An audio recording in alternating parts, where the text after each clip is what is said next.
Hey, what's going on everybody? Commander Crane here, and we are back with another Pioneer deck tech, and today we're going to be talking about Battlefront Synthesizer, a very unique deck that I'm going to be featuring here today. So, as always at the end of the video, let me know in the comment section below, is there a specific card that I should have put in this deck, or do you have suggestions for upcoming videos? Just let me know in the comment section. Okay, so this is such a weird deck, honestly. So, the main reason I built this deck is because I wanted to play United Battlefront. It's the new collected company, but instead of putting creatures into play, it puts in non-creatures. So it's collected company, but it's a little bit different. Obviously, the main thing you're looking to do is put creatures into play. But it's so tricky because you can only put permanents with mana value 3 or less, and they can't be creatures. So, it's hard to build your deck of like regular creature-y aggro decks when you can't put creatures into play with this. So what are we doing with United Battlefront? I tell you what we're doing. We're putting in Simulacrum Synthesizer, a card that I've been extremely high on for quite some time. I think this card is really, really close to being broken, and I really think United Battlefront is going to potentially help with this card being even more busted. So whenever another artifact with mana value 3 or greater enters the battlefield under your control, you make a construct. That's the keyword, enters the battlefield. So what we're doing is we're playing a blue-white Simulacrum Synthesizer deck that uses United Battlefront and War of Invention to not only grab the Synthesizer, but also play a bunch of other artifacts that help trigger the Synthesizer and get the game over with extremely quickly. This deck is so fun to make, and I knew as soon as I saw United Battlefront, we were going to be doing some Simulacrum Synthesizer shenanigans. So, okay, obviously we're playing all this. Let's go and talk about the rest of the deck here. So, we're playing 31 artifacts in this deck. We are a blue-white United Battlefront deck. All the cards in our deck that are artifacts, we're looking to put into play with United Battlefront. So, we're playing 4 copies of Portable Hole and 2 copies of Candy Trail as our 1-drops. Portable Hole is just nice because it's a nice catch-all against all of the early game threats as well as just a whole bunch of other different things. It's obviously really great against Mono Red just because it shuts down all of their early plays that they do like to play. Candy Trail is really just nice. I wanted another 1-drop that we can use to help make mana with War of Invention, as well as also I liked the Scry too, and then you can sacrifice and draw a card in a pinch, which is nice. So I do like the Candy Trail in this deck. I also really do like Carrot Cake. It's great because, again, you get the Scry one, you make the token, which that's really what we're trying to do here. It's just put in some extra artifacts, make an early body that we can chump block with, and then we can get some additional value from the actual food side of it if need be, but I do like the Carrot Cake in this deck.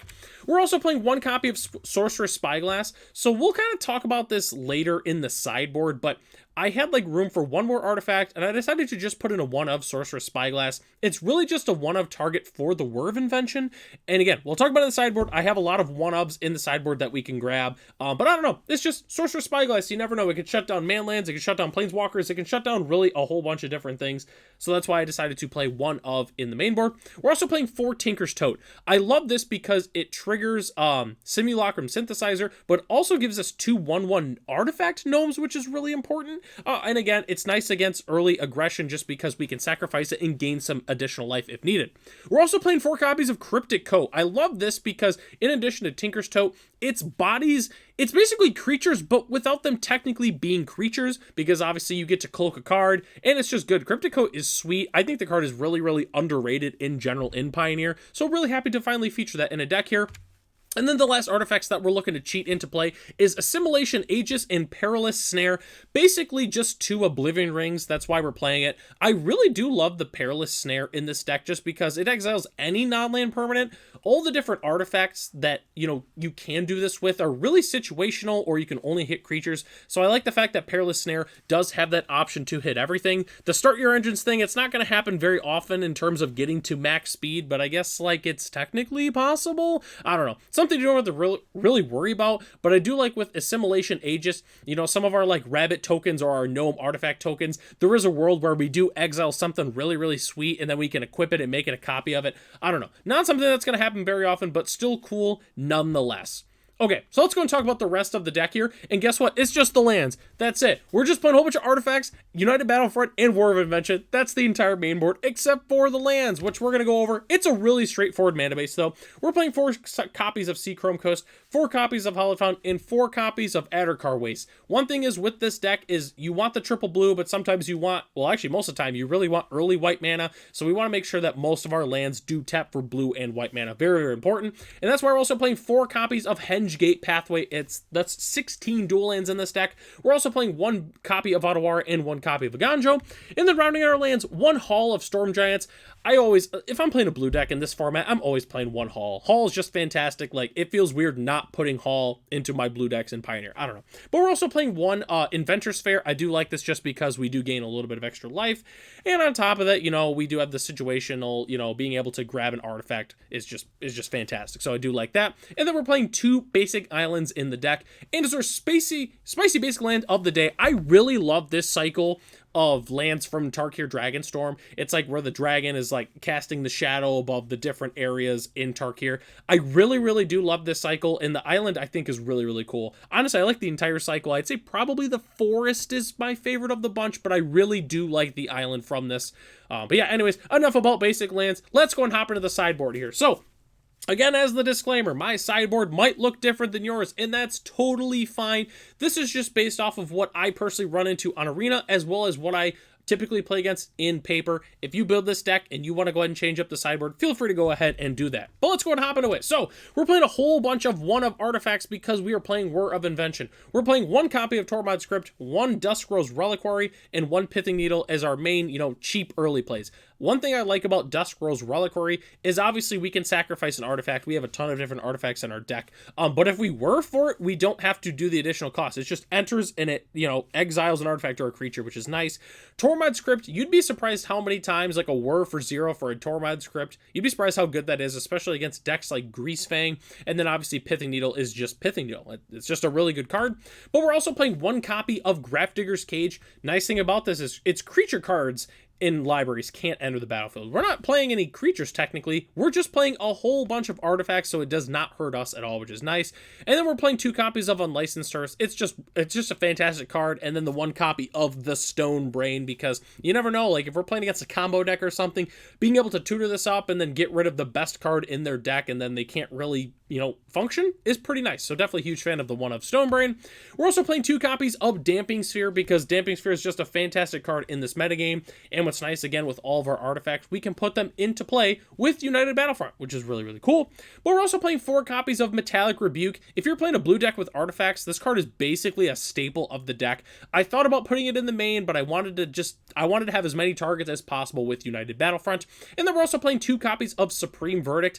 I wanted a removal spell that's just good, like a mass removal for like early game aggression and stuff, and like it's Supreme Verdict. We're in blue-white. Why wouldn't we just play Supreme Verdict? So that's the entire sideboard.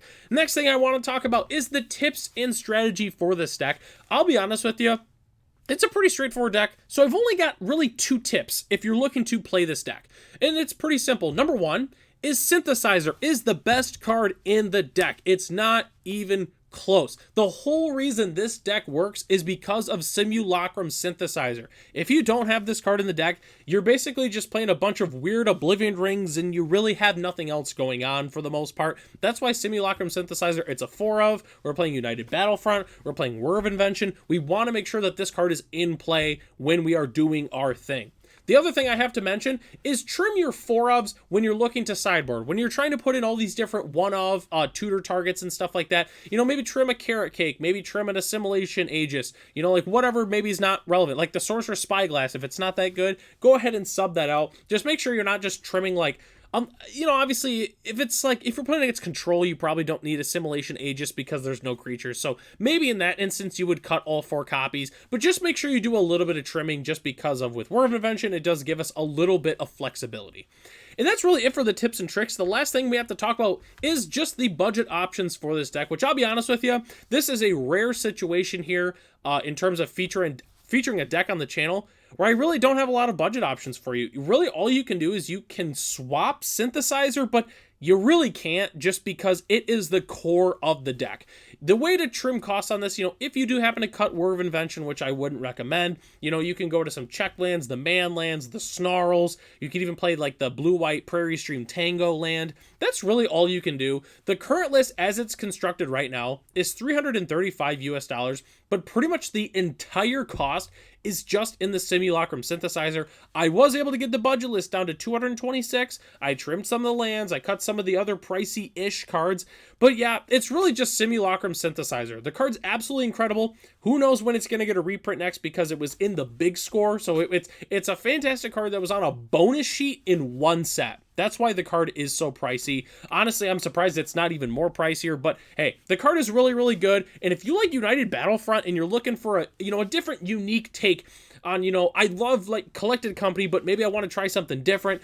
There's honestly a lot of things you can do with United Battlefront, but I really wanted to play Simulacrum Synthesizer because any excuse to be able to play that card, I'm going to put it in a deck. But overall, this deck was really, really fun to make. Let me know in the comment section below if you've played with United Battlefront at all. Maybe you built a different kind of deck with it. I don't know. Let me know what you think about this deck in the comment section. But that takes us to the end of the video here. Thanks so much for watching. The deck lists are in the description below if you'd like to check them out for yourself. Huge shout out to our channel members, Ralph, Matt, Arcadius, Ray, Gary, Surinoki, Michael D, our premium channel member, The Common Kolb, and Jeremy P. If you're interested in being a channel member, it starts at $1 US a month, and you get access to the exclusive Commander Crane Discord, as well as other features here on the channel. So, I'm Commander Crane, thanks for watching this video, and I hope to catch you in the next one.